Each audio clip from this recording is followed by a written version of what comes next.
Okay, everyone, this is our lecture that we are missing on Wednesday, March 31st on acceleration, finishing up acceleration of the slider crank, and then we'll do the 4-bar linkage as well.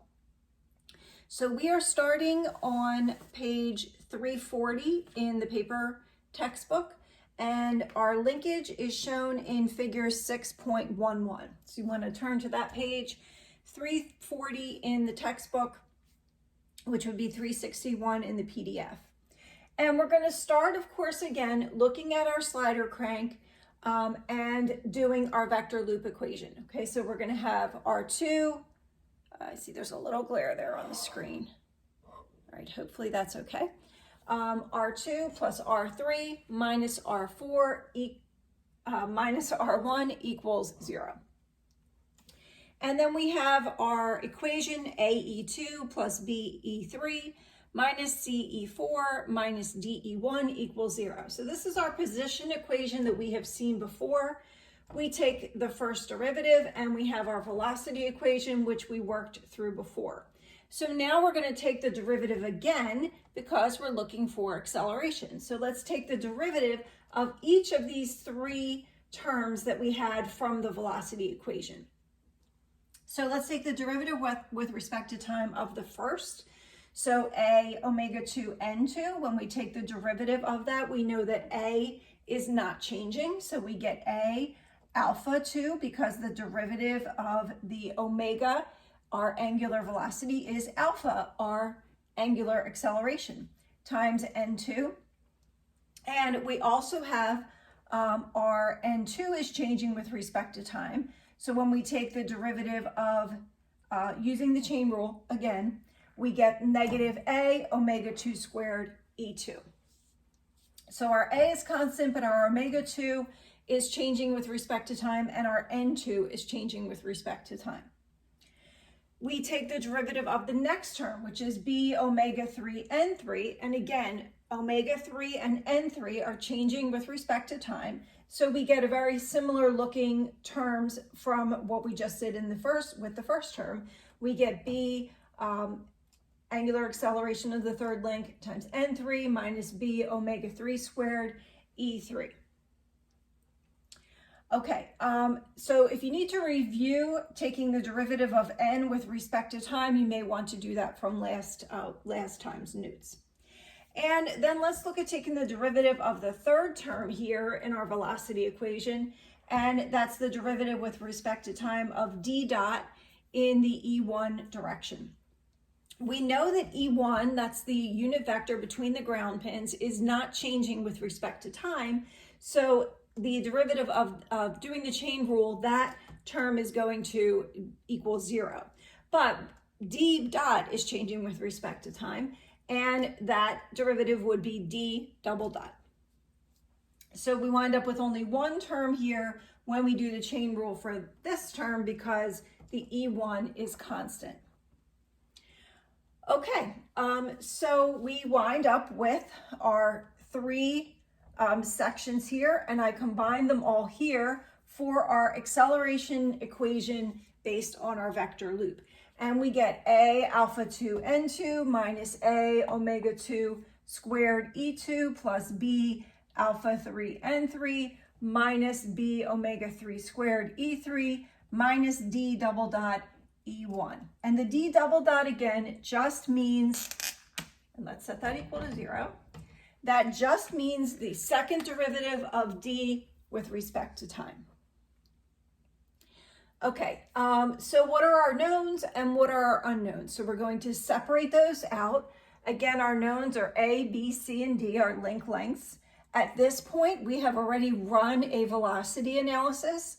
So we have done position, so we know theta 2 and theta 3. And we know we've run velocity, so we know omega 2 and omega 3. For these problems, as we discussed last time, we are assuming that our crank angular velocity is known and that it is at a constant angular velocity. So we know alpha 2, we know the angular acceleration of the crank. So that leaves our unknowns as the angular acceleration of length 3 and d double dot. So let's put our unknowns on the left and all of our knowns on the right. And that's what I've done here, and just rearrange them. And once again, we're going to set up our matrix equation. C times alpha equals D, our knowns that are on the right-hand side. So expanding our matrix equation, we have C, our matrix, with our unknowns B, N3, and negative E1. Alpha as our vector, which is alpha 3 and D double dot, and then our knowns on the right, which are all of that listed there. So we have C alpha equals D as our matrix equation that we're going to be plugging into our MATLAB code. For the MATLAB code, we are going to be using the example in figure 6.12.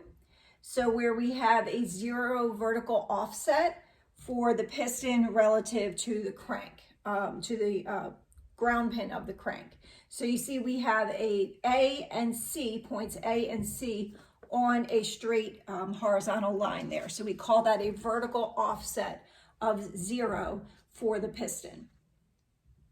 And we're going to be assuming that we have a constant omega 2. So that then would mean that we have an alpha 2 equal to 0. So looking at our velocity code that we have for the slider crank, we would take that and then modify it with the above matrix equation and then use that to calculate our acceleration. The plots are in figures 6.13 and 6.14. I have uploaded the code, the MATLAB code for the slider crank acceleration and also for the 4-bar acceleration to MATLAB. So because we couldn't be together, I just decided to upload those, and this way you have those to work with. If you would like to go through the exercise of taking the velocity and adding in the matrix code yourself for the new matrix equation for acceleration, that would be a good idea too, but that's up to you. Okay, so our lecture today will be a little bit shorter because I'm including those MATLAB codes. When we get together in class next week, or actually in 2 weeks, the next lecture period, we will go over and make sure that everyone's MATLAB codes are working and that everyone is clear on this acceleration piece that is being recorded. Okay, let's look next at the acceleration analysis of the 4-bar, page 350 in the paper textbook. Figure 6.26 is our example linkage, which we have seen before many times. Our vector loop, and represented as vectors, and our velocity, where we took the first derivative of the position equation. We're going to take the derivative now of the velocity equation, and let's look at the first term and take the derivative with respect to time of omega 2 a n2 using the chain rule. So we take the derivative of omega 2 with respect to time, holding a n2 constant, and then take the derivative with respect to time of n2, holding omega 2a constant. And we get alpha 2 because what is the derivative of omega 2 with respect to time? The derivative of the angular velocity of link 2 with respect to time is the angular acceleration of link 2 times a n2, and then we again take the derivative of nt with respect to time, and we get negative omega 2 times E2. So combining the two omega 2's, we get negative omega 2 squared a E2. So I just expanded that first term for you there. So hopefully this is getting to be, you're getting used to seeing the derivatives of these terms, since this is now the third linkage that we are doing this with. So we repeat that process, taking the derivative with respect to time of the second term and of the third term, and we get the following. And I just rewrote everything together. So these first two terms are what we determined up here.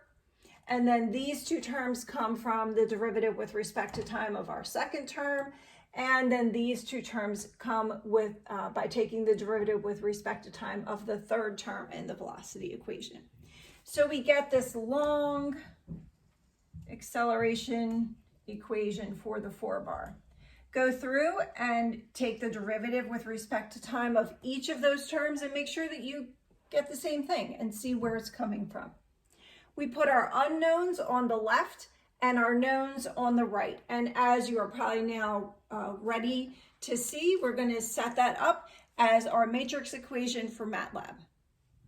Okay, so we set up our equations. So C alpha equals D, where C is our matrix of B and 3 and negative C and 4. Our alpha vector is representing alpha 3 and alpha 4. Our angular acceleration of length 3, angular acceleration of length 4, and then D is the whole right side of that equation. The MATLAB code for the 4-bar acceleration analysis is on pages 354 and 355. And if we look at figure 6.27, we're looking at the linkage that we are writing the code for. So the dimensions are there. This is our same linkage that we have been looking at for the 4-bar. And the plots that we get are in figure 6.28. That shows the estimated and the analytical values of alpha 3, the angular acceleration of the coupler. And in 6.29, the estimated and analytical values for alpha 4, the angular acceleration of the rocker. When we run the code, and again, the code is on Canvas for you to follow, you get plots that are in figure 6.30, which shows the acceleration of point P on the coupler. So that's what we're plotting with this code, acceleration of point P. So that's that top point on the coupler for a gamma construction angle of 20 degrees, inner construction angle. And we see that we plot two lines. We have the acceleration of point P in the X and the acceleration of point P in the Y for figure 6.30. That is on page 353. So what I would like everyone to do is to take the two MATLAB codes for the slider crank and for the 4-bar. Go through those, make sure you understand where we're getting all of the lines from them. We have seen them before, except for the matrix equation that we've added now for acceleration. All of your lengths and so forth should be the same because we're using the same linkages. Run those two, so run the code for the slider crank and run the code for the 4-bar acceleration and make sure that you're getting the plots that you should get. And then we can troubleshoot if we're having any issues. And we may actually even be able to do that in lab on the 12th. So we should have a little bit of time to do that even before we see each other again for lecture on the 14th in lab on the 12th. Or just email me or contact the tutor. Okay, thank you.